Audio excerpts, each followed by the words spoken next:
Comme je le disais, je veux vous saluer dans le nom du Seigneur et vous souhaiter aussi Shabbat Shalom, puisque c'est le Shabbat ce soir qui commence en Israël, pas seulement d'ailleurs là-bas, un peu partout, bien sûr.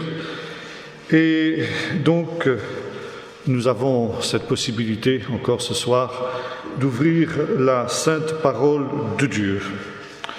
La conférence qui a été annoncée l'a été sous ce titre « Une histoire de deux villes, Babylone et Jérusalem ».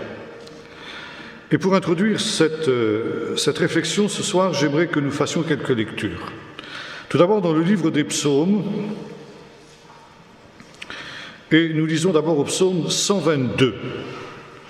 Psaume 122, qui est un des cantiques des pèlerinages ou des montées, si vous préférez, selon les traductions auxquelles vous vous référez.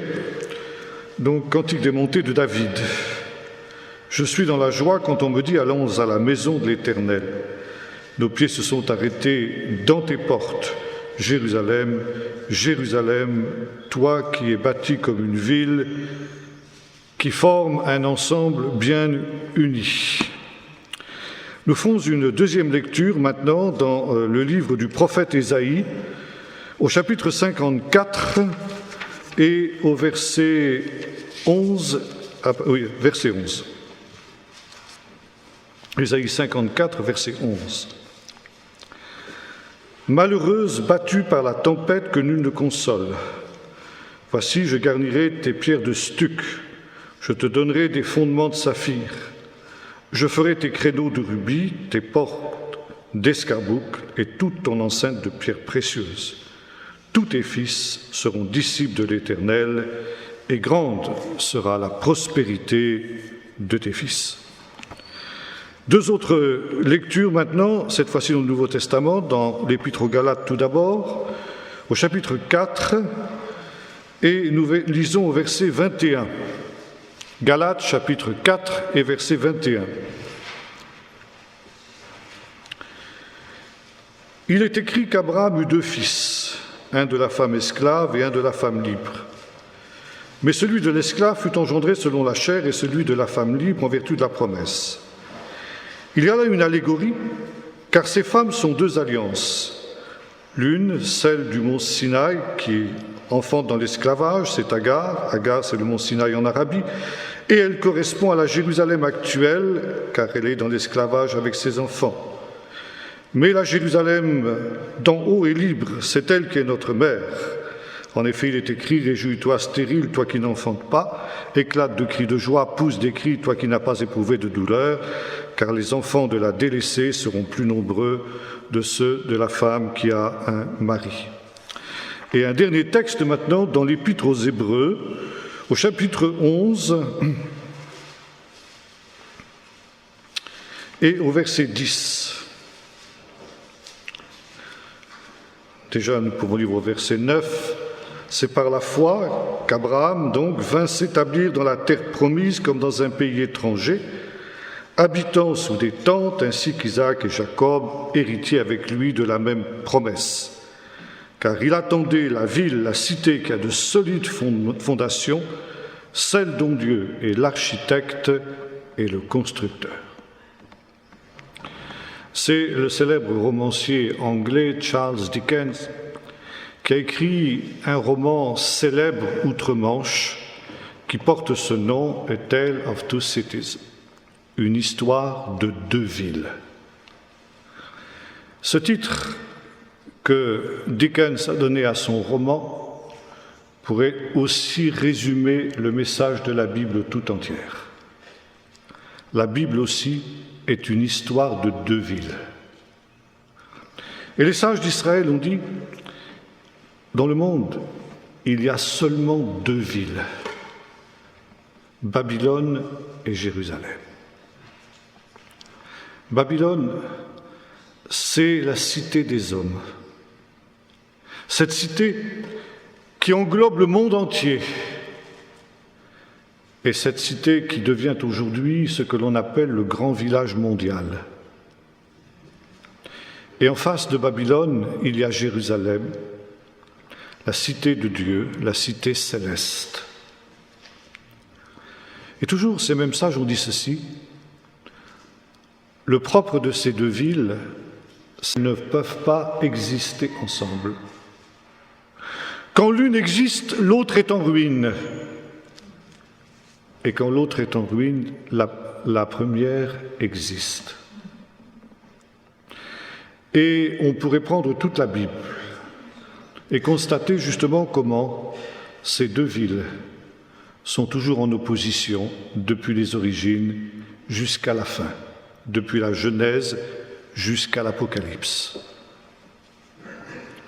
L'histoire de l'homme commence dans un jardin, le jardin d'Éden. Et lorsque l'homme a péché, il est exilé de ce jardin et le premier meurtrier de l'histoire, Caïn, qui a tué son frère, est le premier qui construit une ville. Et par conséquent, la construction d'une ville est déjà une manifestation d'une forme de révolte contre Dieu. D'ailleurs, le mot « ville » en hébreu, « ir », a la même racine que le mot « malédiction ». Une ville, c'est finalement quelque chose sur laquelle repose la malédiction de Dieu. Et lorsque l'humanité échappée du déluge se met en route, elle va reconstruire une ville comme l'avait fait Caïn au commencement. Et cette ville, elle va lui donner le nom de Bab-Illin, la porte des dieux, Babylone en grec, Bavel, Babel en hébreu.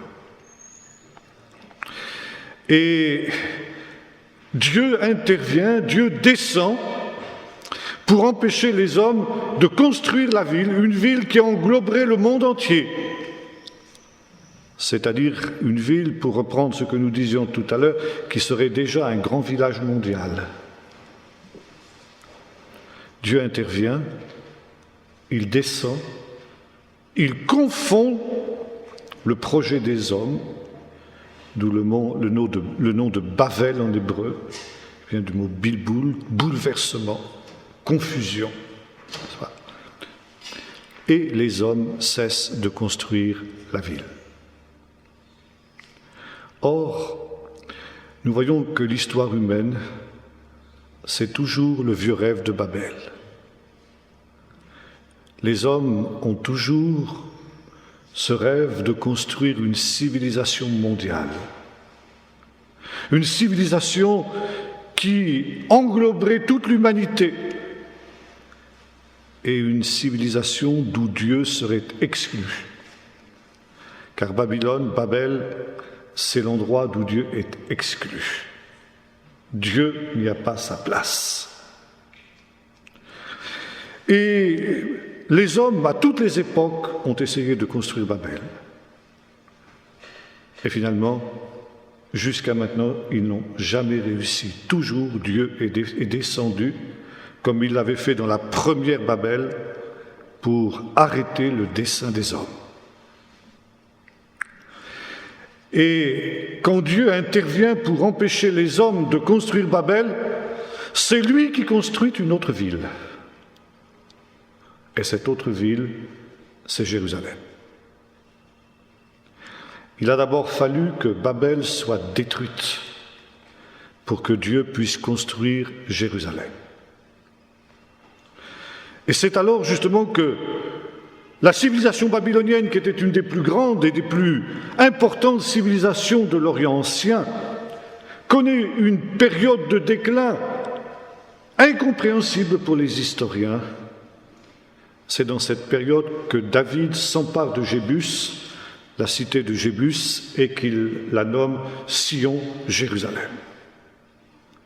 Jérusalem devient alors le trône de Dieu, l'endroit où Dieu va étendre le sceptre de sa puissance. Et cela n'est possible que parce que Babylone est en ruine. Et c'est sous le règne du fils de David, son successeur Salomon, que Jérusalem va connaître sa plus grande période de gloire.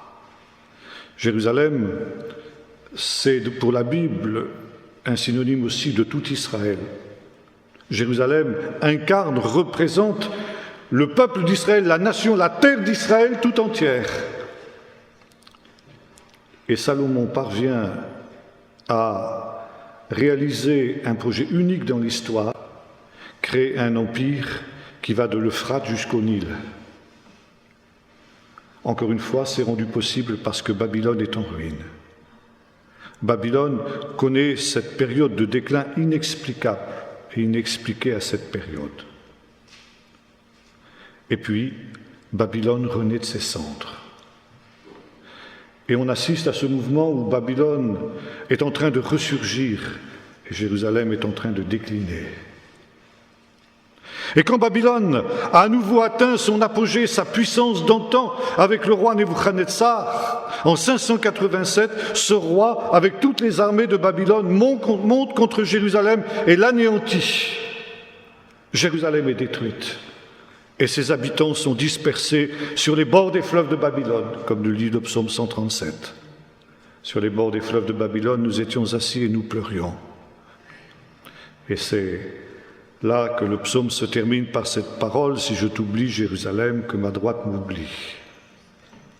Dans cet exil à Babylone, alors que Jérusalem est en ruine, le peuple d'Israël n'oublie pas Jérusalem. 70 ans plus tard, selon les prophéties qui avaient été prononcées notamment par le prophète Jérémie, le roi Cyrus de Perse détruit Babylone. Et la destruction de Babylone, la prise de Babylone par Titus est l'événement qui permet le retour des exilés à Jérusalem et la reconstruction de Jérusalem par Ezra et Néhémie. Voyez-vous, il avait fallu qu'à nouveau Babylone soit détruite pour que Jérusalem puisse être reconstruite. Et puis, Jérusalem va subsister jusqu'au moment où surgit une deuxième Babylone, Rome. Rome, qui se considère elle-même d'ailleurs comme l'héritière de cette grande cité qu'était Babylone, et les sages d'Israël ont considéré que Rome est une résurgence, une résurrection justement de Babylone. Rome qui va reprendre le vieux rêve de Babel, créer un empire universel qui serait uni par les mêmes lois, par les mêmes langues, par les mêmes coutumes, par la même religion, par le même culte de l'empereur. C'est le vieux rêve de Babel qui ressurgit avec Rome. Et alors, à partir du moment où Rome récupère à son profit cet héritage de Babylone, alors le conflit avec Jérusalem est inévitable. Et en 70 après Jésus-Christ, la nouvelle Babylone, Rome, monte contre Jérusalem comme Nebuchadnezzar l'avait fait 6 siècles plus tôt. Et à nouveau, le même drame se reproduit. Babylone détruit Jérusalem. Et à nouveau, les habitants de Jérusalem sont dispersés. Et d'une certaine manière, nous en sommes là. Et c'est parce que justement Jérusalem est en ruine que la civilisation des hommes peut se manifester, peut grandir. Et que peut prendre forme à nouveau le vieux rêve de Babel. Et alors justement, là nous arrivons, c'est un très très rapide survol que je fais bien sûr, nous arrivons dans le dernier livre de la Bible, le livre de l'Apocalypse. Et là nous arrivons dans les derniers chapitres de ce livre, 17-18, et que voyons-nous? Rome, Babylone ressuscitée. Au comble de sa puissance. Et là, cette cité orgueilleuse remplit toute la terre. La terre tout entière est sous la domination de Babylone. Le vieux rêve de ceux qui étaient au commencement, de ceux qui ont construit la première Babylone du livre de la Genèse est accompli. Enfin, cette Babylone qui n'avait jamais été achevée, nous la voyons achevée maintenant. Et elle dit, je suis reine, je suis maîtresse. je ne serai jamais veuve, je ne serai jamais privée d'enfant. Et pendant ce temps, bien sûr, Jérusalem est en ruine. C'est la condition pour que Babylone puisse avoir cette gloire et cette puissance. Mais voilà, le Seigneur prononce ici une sentence sur Babylone. Et cette ville qui disait « Je suis maintenant ici pour l'éternité », le Seigneur dit « En 1 heure, ton jugement viendra ». Et nous assistons à la fin de ce chapitre 18 du livre de l'Apocalypse à l'effondrement, la destruction définitive cette fois-ci de Babylone, de cette civilisation humaine orgueilleuse, avec sa technologie, avec sa science, avec son arrogance, son orgueil et sa révolte contre Dieu. Et lorsque Babylone est détruite, la grande Babylone, le mystère, nous dira l'apôtre Jean, alors le voyons à une autre révélation.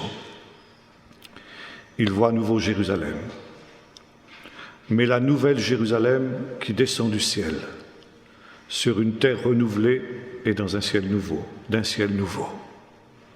Et voyez-vous, pour que cette Jérusalem puisse maintenant descendre du ciel, il fallait que la cité terrestre, la cité des hommes, soit anéantie, soit ôtée.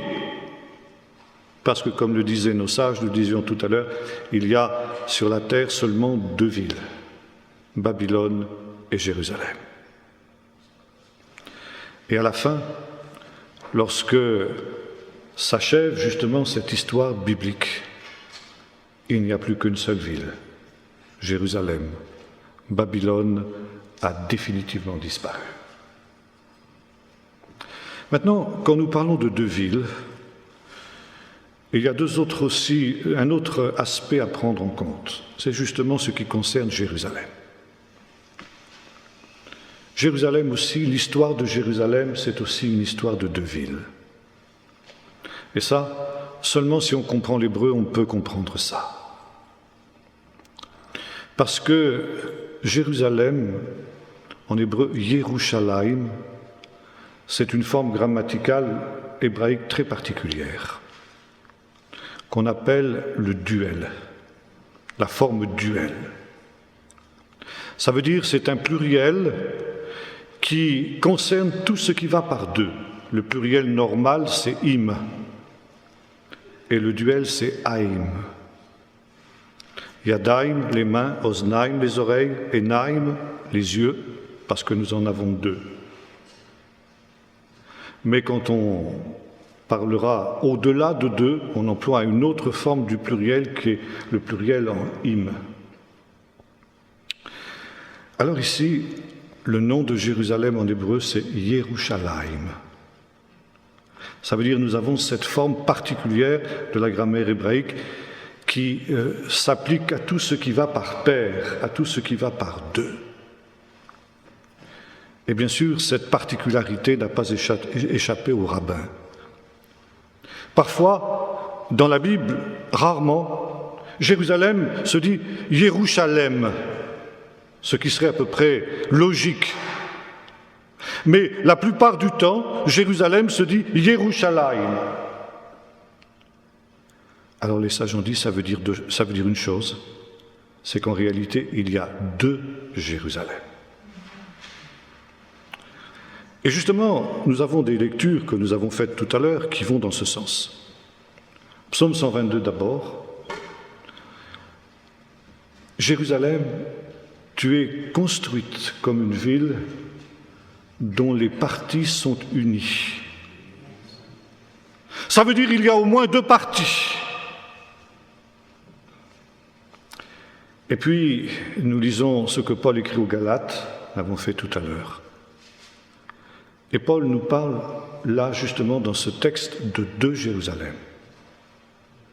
Une Jérusalem terrestre et une Jérusalem céleste. Et en ce faisant, Paul ne faisait que reprendre ce que les rabbins avaient dit déjà avant lui. Quelles sont ces 2 parties de Jérusalem dont nous parle le psaume 122 ?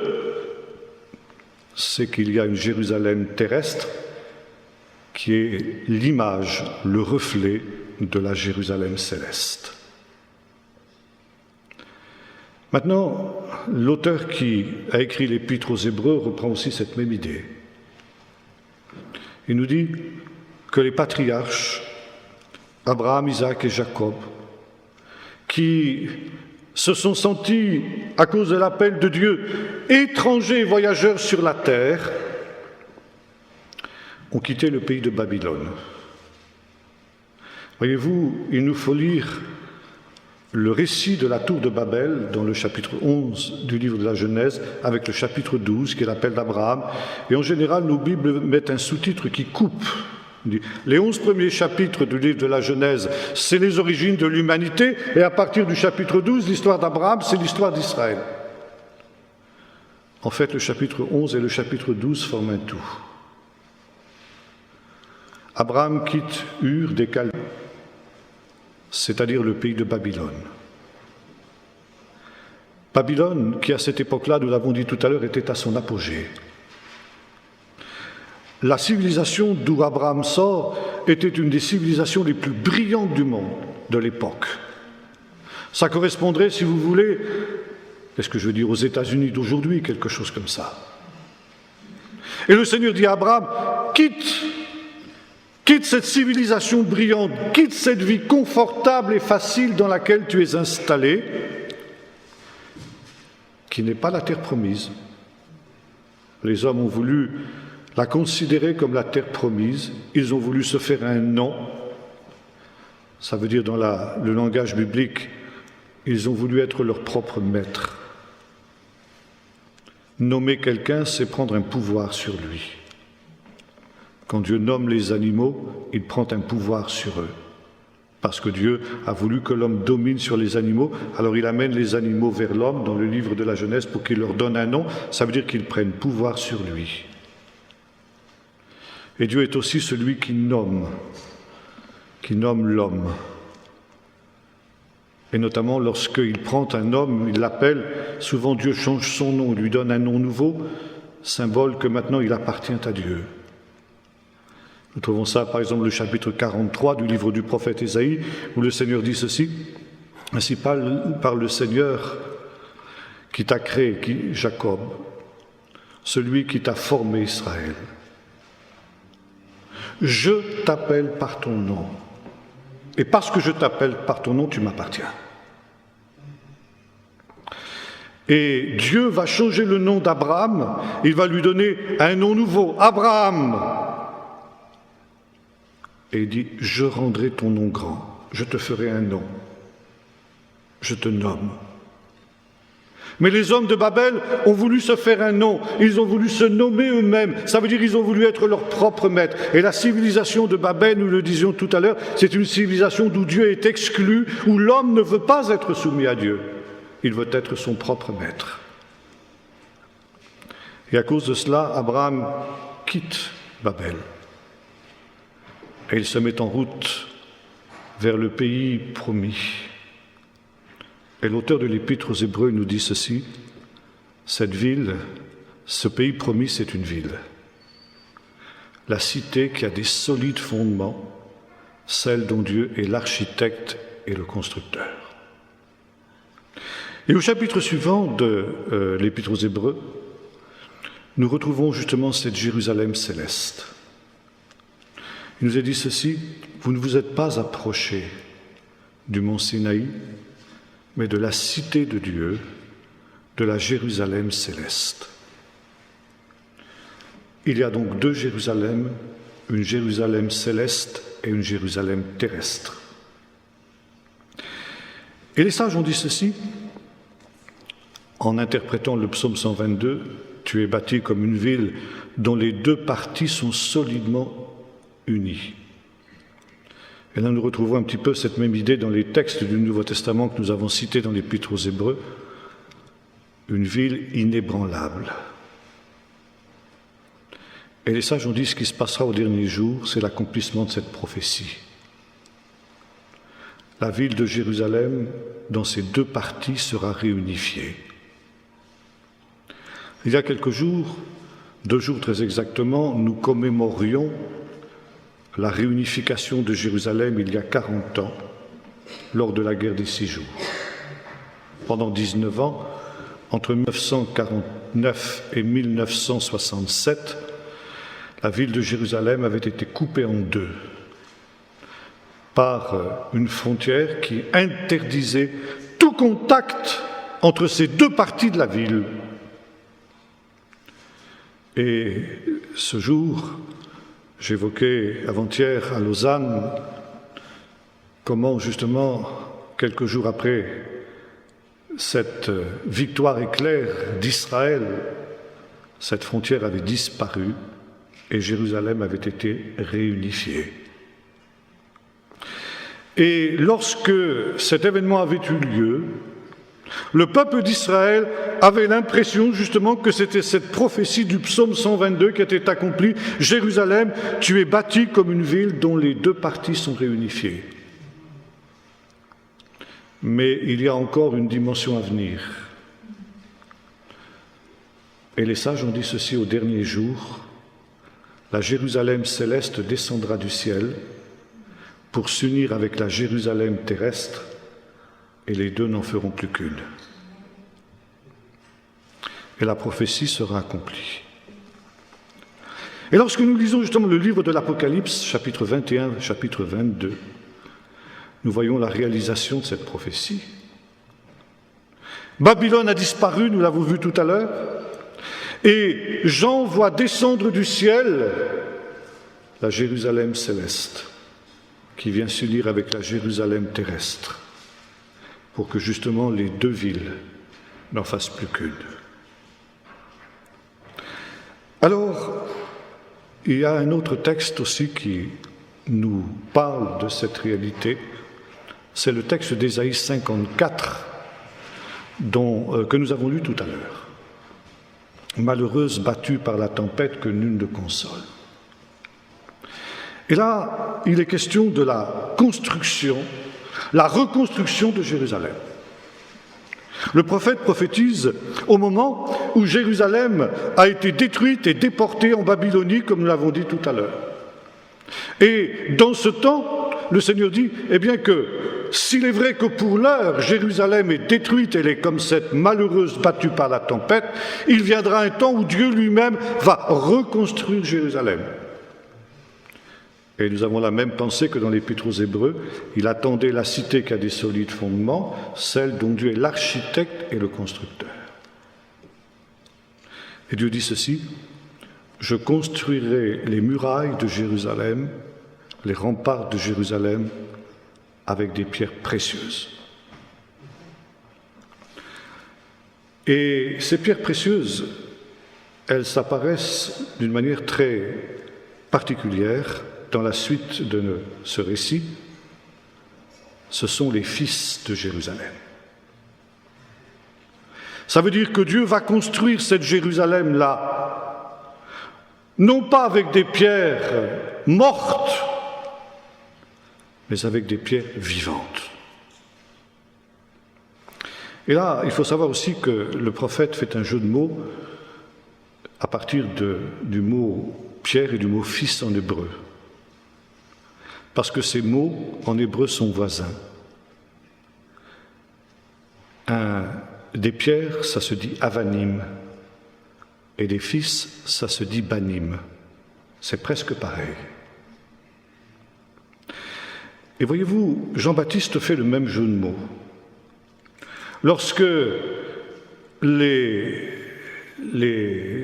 gens d'Israël, le peuple d'Israël, les Israélites viennent vers lui pour être baptisés dans le Jourdain, il leur dit ceci, « Race de vipères qui vous a appris à fuir la colère à venir. Ne dites pas en vous-même, nous avons Abraham pour père, car je vous dis que de ces avanim, de ces pierres, Dieu peut susciter des banim, des fils à Abraham. » Voyez-vous, il y a le même jeu de mots.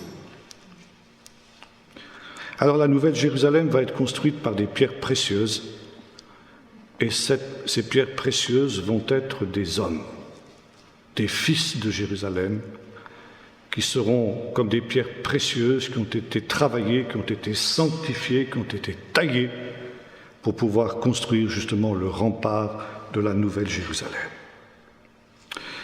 Et voyez-vous, il y a quelque chose de très intéressant dans cette notion justement de fils, les fils de Dieu. Les banim, comme nous disions tout à l'heure. Ben, c'est aussi un mot qui a une racine proche du mot bâtiment, construction, bait en hébreu. Ça veut dire des fils, ce sont des êtres qui ont été construits. Et les parents sont les constructeurs du fils, des fils. Et ça, c'est très important. Je pourrais vous parler longtemps sur ce thème-là, mais je le fais très rapidement. Je l'effleure seulement. Les parents ne sont pas quittes quand ils ont donné la vie à l'enfant. Et c'est le drame de notre temps. Beaucoup d'enfants, hélas, dans notre Europe déchristianisée du XXe siècle, n'ont pas plus de parents, ils n'ont que des géniteurs, si vous voyez la différence que je fais. Quand on a donné la vie physique à l'enfant, on n'en est pas quitte. Il va falloir maintenant construire l'enfant pierre après pierre, comme on construit un bâtiment. Et l'on construit à son image. Et l'on construit notamment avec la parole de Dieu. Et les sages d'Israël nous disent, chaque jour, il faut apprendre à l'enfant une parole de Dieu. Chaque jour, l'enfant doit apprendre un nouveau verset. Et c'est la raison pour laquelle, encore aujourd'hui, chez les religieux israéliens, vous avez des gens qui sont capables de vous réciter des passages entiers de la Bible par cœur. Et voyez-vous, chaque jour, on ajoute une pierre. Et cette pierre, c'est un verset de la Bible. Et cette pierre, ce verset de la Bible, il est considéré comme une pierre précieuse. Et l'enfant est invité à faire un collier de pierres précieuses. Chaque jour, il ajoute à son collier une nouvelle pierre, jusqu'à ce qu'il ait un collier dont il puisse être fier, qui est justement comme cette muraille dont parlait justement le prophète dans le chapitre 54 que nous avons lu tout à l'heure. Et alors il y a aussi un texte très intéressant dans le Talmud qui nous dit ceci. Celui qui enseigne au fils de son prochain un verset de l'Écriture, cela lui est considéré comme s'il l'avait lui-même engendré. Voyez-vous, on engendre pour la vie d'en bas, mais on engendre aussi pour la vie d'en haut. Et comment le fait-on? En enseignant la parole de Dieu. Et c'est pourquoi, justement, il est tellement important que les parents transmettent à leurs enfants la parole de Dieu. Je viens d'une vieille famille huguenote du Poitou, et nos ancêtres ont survécu, ont réussi à traverser cette période des persécutions qui a suivi la révocation de l'édit de Nantes, alors que toute pratique de la religion réformée était interdite, alors que les curés pointaient pour être sûrs que les parents comme les enfants venaient à la messe dominicale et que les enfants étaient envoyés au catéchisme. Et Madame de Maintenon espérait qu'en une génération, le protestantisme aurait disparu de France. Et il subsiste encore aujourd'hui. Pourquoi? Parce que justement, lorsque les messes et autres choses semblables étaient terminées, les parents huguenots prenaient leurs enfants, ils fermaient les portes de la maison, et le père sortait de la cachette la vieille Bible, et il l'ouvrait, et il partageait avec ses enfants le pain de vie, les pierres précieuses. Et c'est grâce à cette transmission de génération en génération, cette construction de fils, comme cela est écrit dans le psaume 78, ce que nos pères nous ont transmis, ce qu'ils nous ont appris, nous le redirons à nos fils, qui se lèveront pour le retransmettre à leurs fils aussi, afin que la dernière génération, celle dans laquelle nous sommes, ne soit pas une génération indocile et rebelle, comme ont été leurs pères quand ils étaient dans le désert. Cette génération que j'ai eue en horreur et dont j'ai dit « ils n'entreront pas dans mon repos ». Tes fils seront disciples de l'Éternel. Et vous remarquerez que dans la Bible, combien justement cette tâche de transmettre la parole de Dieu est centrale. Par exemple, Paul dira ceci à Timothée, « Toi, mon enfant », Paul était l'enfant, plutôt Timothée était l'enfant de Paul, parce que Paul l'avait engendré à la vie spirituelle. Il lui avait transmis la parole de Dieu par laquelle ce garçon s'était converti. Et il était né de nouveau, et son père spirituel était Paul, celui qui enseigne au fils de son prochain.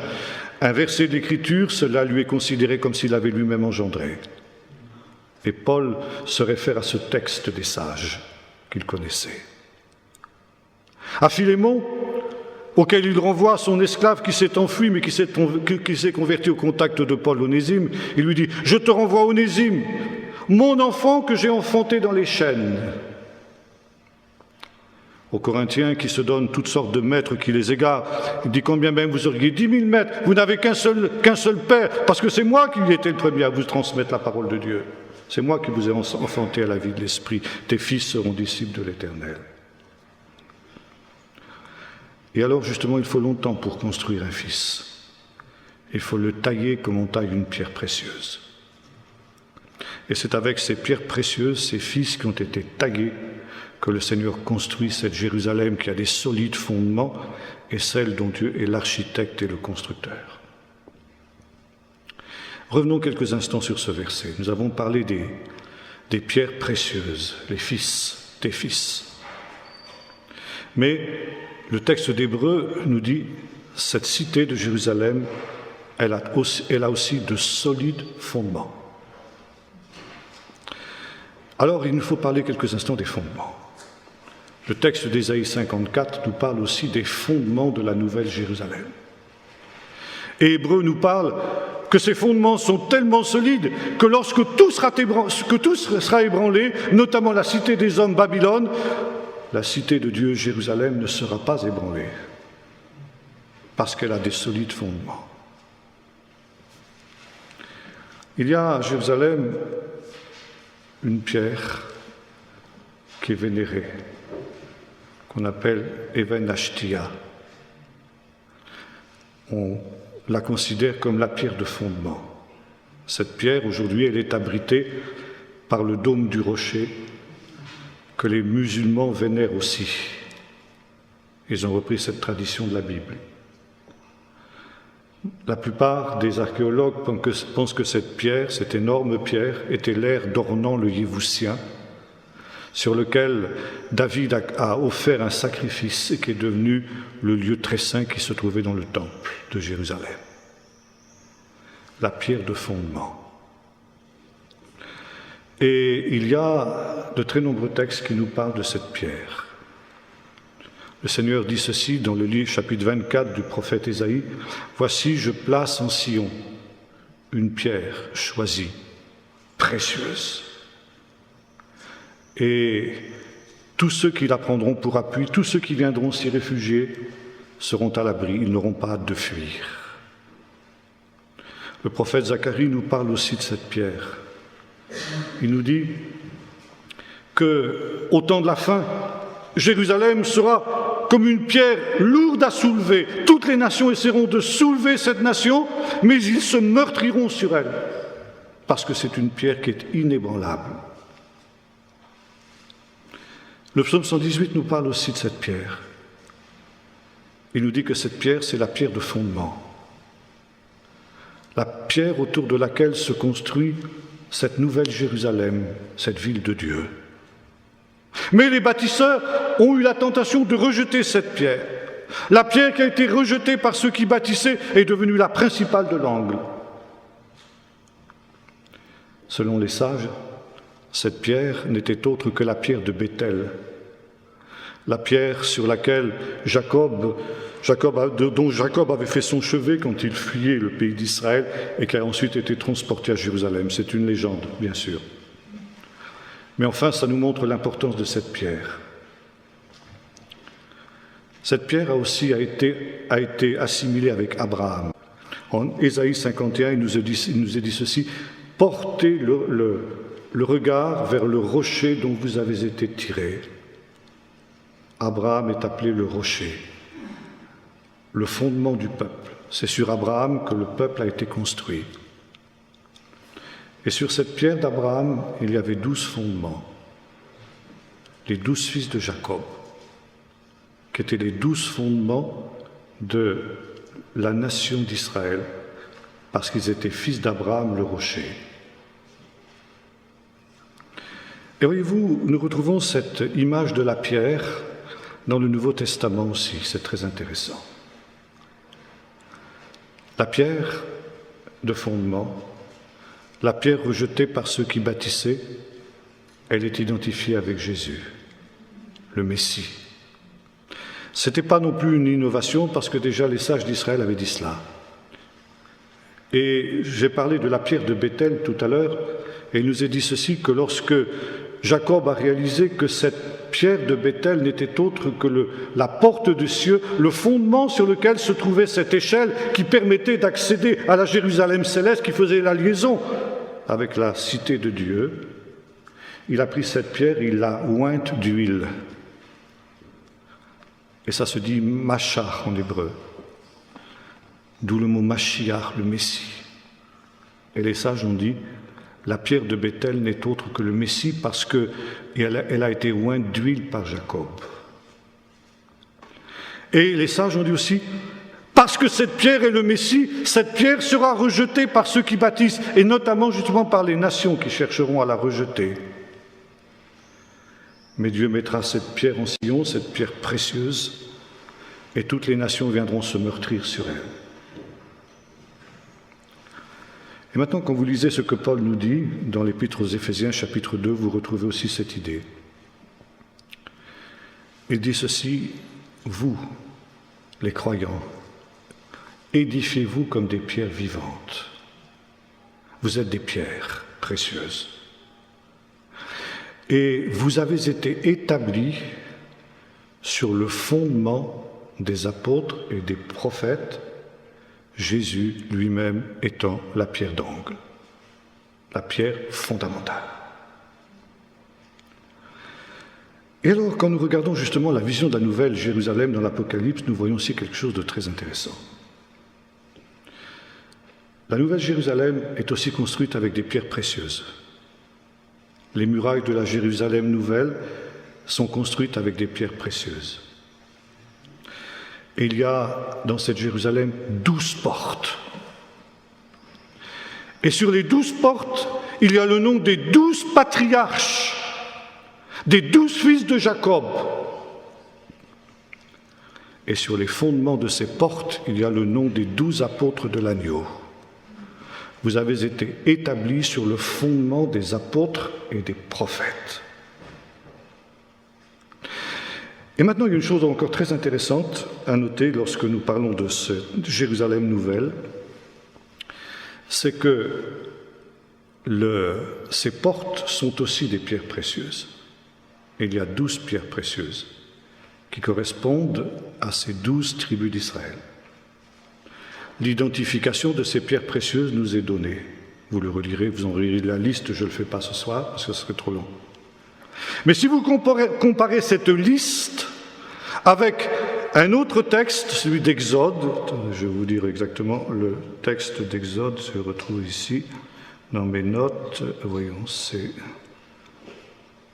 Exode 29, versets 17 à 21, il est question du grand prêtre qui entrait dans le lieu très saint une fois par an, avec ses habits sacerdotaux, et il portait sur sa poitrine ce qu'on appelait le pectoral du jugement. Et sur le pectoral du jugement, il y avait 12 pierres précieuses, chacune portant le nom des 12 tribus d'Israël, Et si vous regardez justement la liste qui est faite de ces pierres précieuses, vous constatez qu'elle est exactement la même que celle qu'on trouve dans l'Apocalypse. Pectoral du jugement. Et là, c'est aussi quelque chose de très intéressant. Il y a l'idée d'un jugement. Et voyez-vous, nous avons parlé tout à l'heure de ces deux cités, Jérusalem et Babylone. Et quand Jérusalem descend du ciel, cette nouvelle Jérusalem, qui a pour fondement, pierre d'angle, Jésus, aucun autre au fondement ne peut être posé que celui-là.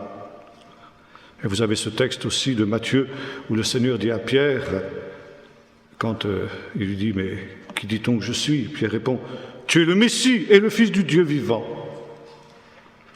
Et Jésus lui dit « Tu es heureux, Simon Bar-Yochna, parce que ce n'est pas la chair ni le sang, ce n'est pas l'homme, ce n'est pas par l'intelligence humaine que tu as compris ça, c'est par une révélation de mon Père qui est dans les cieux. Et moi, je te dis que tu es une pierre. Et sur ce rocher, alors voyez-vous, il y a une différence dans le grec. Pierre n'est rien qu'une pierre. Et il va être établi sur un rocher. Quel est ce rocher? Ce que tu viens de confesser, Pierre.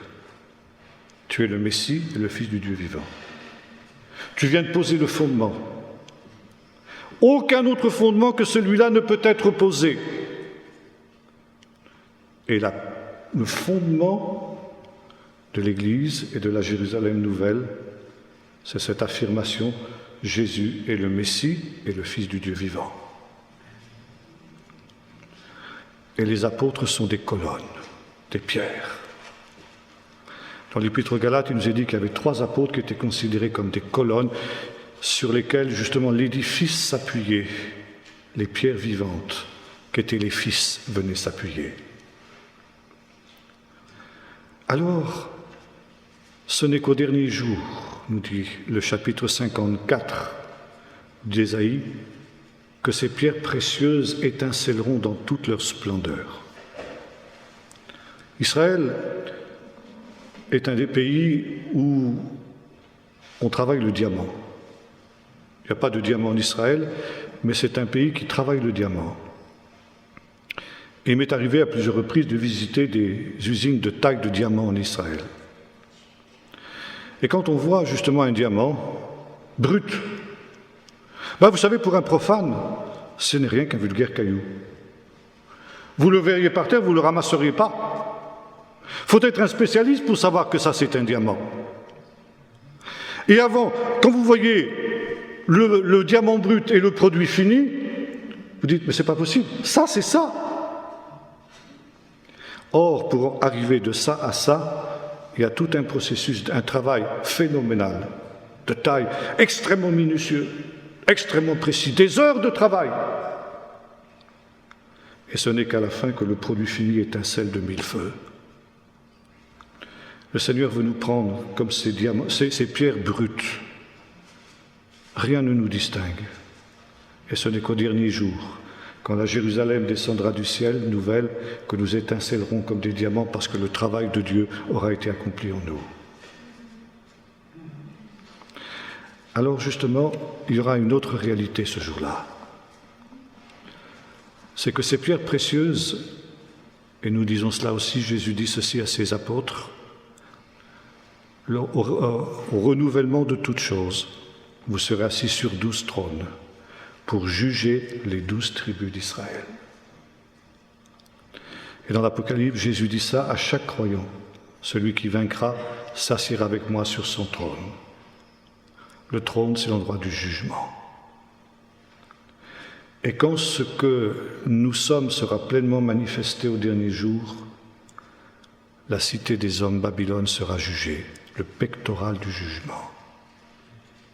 Il y aura un jugement qui sera prononcé sur la grande prostituée et sur tous ceux qui seront restés au sein de cette grande prostituée qu'est la grande Babylone. Et la grande Babylone sera détruite pour que les diamants qui auront été formés pendant toute cette période puissent briller de 1000 feux. Et enfin, un dernier point, j'en aurai terminé. Dans cette Jérusalem nouvelle, il nous est dit ceci. On y amènera la gloire des nations. Ces portes ne seront jamais fermées parce qu'au travers de ces portes, on y apportera la gloire des nations. Qu'est-ce que ça veut dire? Ce n'est pas parce que Dieu détruit la ville des hommes que Dieu rejette le monde. Dieu veut au contraire le salut de l'humanité. Il prononce un jugement sur le fait que les hommes ont voulu créer cette ville sans Dieu. Je disais tout à l'heure, l'histoire de l'homme, elle commence dans un jardin et elle s'achève dans une ville. Et nous avons vu que la ville, elle n'a pas bonne presse dans la Bible. Et voyez-vous, il y a quelque chose d'assez extraordinaire ici, c'est que Dieu construit avec les hommes. Dieu laisse les hommes conduire leur histoire librement et il va diriger cette histoire. Lorsque le peuple d'Israël, à l'époque de Samuel, a demandé à Dieu un roi, ce n'était pas la volonté de Dieu de lui donner un roi. Et Samuel s'est opposé de toutes ses forces à cette demande du peuple parce qu'il était conscient que ce n'était pas la volonté de Dieu. Et Dieu lui dit, laisse-les faire, ils veulent un roi, donne-leur un roi. Mais c'est moi qui vais leur donner un roi. Et voyez-vous, de cette demande qui était contre la volonté de Dieu, Dieu va faire surgir David, et par David le Messie. Et le Messie sera un roi. De la même manière, ce n'était pas la volonté de Dieu que l'homme vive dans une ville. Mais comme l'homme a voulu construire une ville, il a dit, d'accord, je construis une ville, mais c'est moi qui la construis, j'en suis l'architecte et le constructeur. Je vais vous donner ma ville, comme j'ai voulu vous donner mon roi. Vous voulez un roi, d'accord, je vous donnerai un, mais celui que j'ai choisi. Vous voulez une ville, d'accord, je vous la donnerai, mais ce ne sera pas Babylone, ce sera Jérusalem, celle que moi je vais construire comme je l'entends. Mais je la construis avec des matériaux qui sont les matériaux que vous me fournissez. Et Paul dit ceci aussi aux Corinthiens, il dit ceci. On parlait de ce fondement tout à l'heure, et il dit maintenant chacun construit sur ce fondement. Et vous pouvez construire sur ce fondement avec de l'or, des pierres précieuses, des perles, ou avec du chaume, du bois, et toutes choses qui vont flamber au jugement du dernier jour. Alors que chacun prenne garde à la manière dont il construit. Et voyez-vous, c'est ça la gloire des nations. On peut construire aussi, on peut traduire aussi par la gloire des païens que nous sommes. Ça veut dire qu'au dernier jour, Dieu jugera nos vies. Non pas pour le salut, car si nous avons mis notre espoir en Jésus, nous sommes sauvés. Mais la valeur de nos vies. Paul dit ceci, ce qu'est l'œuvre de chacun, le feu du dernier jour la rendra manifeste. Si l'œuvre de quelqu'un mérite d'être retenue, il recevra une récompense. Sinon, il perdra sa récompense. Lui, il sera sauvé, mais comme au travers du feu, il n'aura rien. Il arrivera dans la Jérusalem céleste les mains vides. Mais celui qui aura construit sa vie avec des matériaux nobles, de l'or, de l'argent, des pierres précieuses, eh bien, il rentrera avec ses biens, cette gloire, c'est ça sa gloire, ce qui fera ta gloire au dernier jour, quand tu te présenteras devant Dieu. Comme les serviteurs dont il est question, l'un qui avait reçu 5 talents qui dit « Je t'apporte 10 talents, c'est ma gloire. Tu vois, tu m'avais donné 5 talents, je les ai fait fructifier. Je suis fier de t'apporter ça. » Alors le Seigneur dit ça rentrera dans la Jérusalem céleste. On y apportera la gloire des païens. Et puis il y aura ceux qui auront tout perdu. Arrivons les mains vides, j'ai rien à t'apporter. Ce ne sera pas la gloire, ça sera la honte. Vous connaissez peut-être, et je vais terminer par là, ce chant qui a été composé pendant la Première Guerre mondiale. au Caire, dans un hôpital militaire.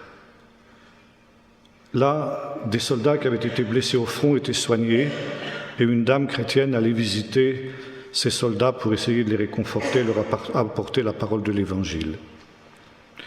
Et là, il y avait un jeune soldat qui était blessé, qui était mourant. Il avait une trentaine d'années.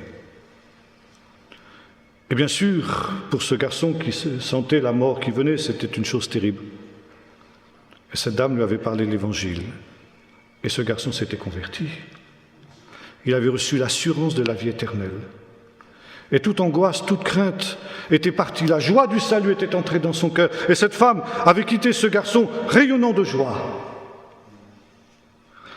Quelques jours après, elle était revenue le voir. Elle l'avait trouvé tout triste. Elle dit, mais qu'est-ce qui se passe? Tu as perdu la joie du salut que tu avais l'autre jour. Tu sais bien que tu vas dans la présence du Seigneur. Il dit, oui, ça ne m'a pas quitté. Il dit, mais voilà, je suis triste parce que je vais arriver devant le Seigneur les mains vides. Je ne pourrai lui présenter qu'une vie gâchée. J'ai rien à lui donner, rien à lui offrir. Et il pleurait, ce garçon, parce que justement, il avait l'impression qu'il arrivait devant Dieu les mains vides. Et cette dame a tellement été impressionnée par cette tristesse de ce garçon qu'elle a écrit ce chant magnifique « Dois-je partir les mains vides pour le séjour éternel et quitter ces lieux arides sans une âme pour le ciel ?» Et finalement, c'est tout le problème sur lequel nous laisse justement notre méditation de ce soir. Deux villes, Babylone ou Jérusalem. Et tout homme est citoyen d'une de ces deux villes. Ou bien tu es citoyen de Babylone, ou tu es citoyen de Jérusalem. Et si tu es citoyen de Jérusalem, tu es en marche, comme l'étaient les patriarches dont nous parlions tout à l'heure, vers la cité qui a des solides fondements, dont Dieu est l'architecte et le constructeur. Et par conséquent, tu te reconnais, tu te sais, tu te veux étranger et voyageur sur la terre. L'es-tu? C'est la première question. Autrement, tu subiras le sort de Babylone. Tu subiras le sort qui a été celui de Lot, qui s'était installé à Sodome, sauvé mais au travers du feu. Lui aussi, il a quitté Sodome, sauvé mais les mains vides, tandis qu'Abraham est rentré dans la Jérusalem céleste avec toute la gloire qu'il avait acquise. Et la deuxième question, c'est celle-ci, justement. Cette question que posait cette femme, qui disait « Pour vous aussi, l'heure passe pendant qu'il en est temps. Dois-je paraître les mains vides? Faut-il que les mains vides, je rencontre mon Sauveur ?» Alors, est-ce que tu es cette pierre précieuse avec laquelle Dieu va construire la Jérusalem céleste? Si oui, il faut que tu lui apportes des matériaux précieux. Quelle gloire as-tu? Et là, justement, à chacun d'examiner sa vie. Qu'est-ce qui me fait honte? Si je devais paraître devant le Seigneur, comme disait cette femme dans ce cantique, est-ce que tu rougirais de tes œuvres ou est-ce que tu serais fier de tes œuvres? Oh, bien sûr, il y aura pour chacun d'entre nous des choses dont nous aurons honte. C'est une évidence. Nous bronchons tous d'une manière ou d'une autre. Ce n'est pas le problème. Mais aussi, il faudrait qu'il y ait des choses dont nous soyons fiers. Nous puissions dire, Seigneur, tu m'avais donné tant de talents, tu vois, voilà, je les ai fait fructifier. Je n'ai pas fait grand-chose. J'ai peut-être simplement donné un verre d'eau à un de ces petits qui est ton disciple. Et le Seigneur dit, bien, tu ne perdras pas ta récompense à cause de ça. J'ai peut-être donné à manger à celui qui avait faim, soif à celui qui avait, à boire à celui qui avait soif. J'ai vêtu celui qui était nu. Je suis allé visiter celui qui était en prison. Eh bien, prends possession du royaume qui a été préparé depuis la fondation du monde pour tous ceux, justement, qui ont réalisé ces choses. Tes œuvres vont entrer dans la Jérusalem céleste. Tu pourras en être fier. Je vais construire la Jérusalem céleste avec ces pauvres œuvres que tu as faites, si imparfaites, si maladroites. si limité, mais ça fait rien, je l'ai transfiguré comme le diamant. Pour toi, c'est qu'un vulgaire caillou, mais tu vois, moi je vais le transformer et ça va être une des pierres de cette muraille. Malheureuse, battue par la tempête, je garnirai tes créneaux d'escarboucle et tes fondements de saphir.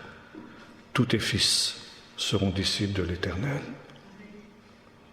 Est-ce que tu seras une de ces pierres de cette muraille avec lequel le Seigneur construira cette Jérusalem qui brillera dans la Jérusalem céleste qui descendra du ciel, qui s'unira à la Jérusalem terrestre et qui ne sera plus jamais ébranlée?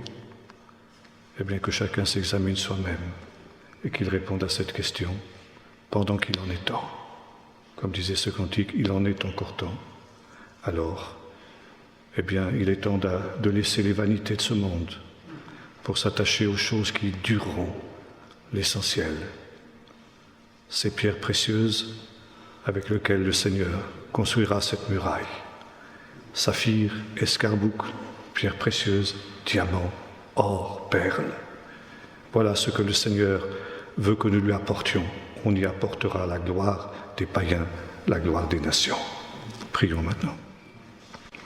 Seigneur notre Dieu, nous te remercions de ce que tu nous as choisi du milieu du monde, du milieu de cette grande Babylone.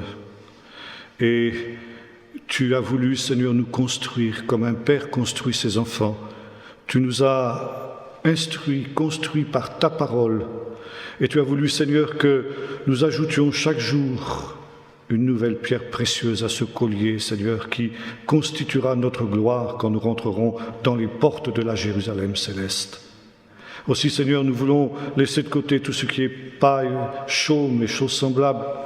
Nous voulons, Seigneur, quitter Babylone et nous mettre en route comme les patriarches vers la cité qui a des solides fondements, nous établir sur ce fondement des apôtres et des prophètes dont Jésus est la pierre angulaire. Et Seigneur, nous te prions pour que tu nous purifies, tu nous sanctifies de telle manière, Seigneur, que nous-mêmes et tout ce que nous aurons, toute notre vie, puisse te glorifier et puisse être cette gloire qui brillera dans la Jérusalem nouvelle, dans ces remparts qui seront formés de pierres précieuses. Donne-nous d'en être, Seigneur, par ta grâce, au nom de Jésus. Amen.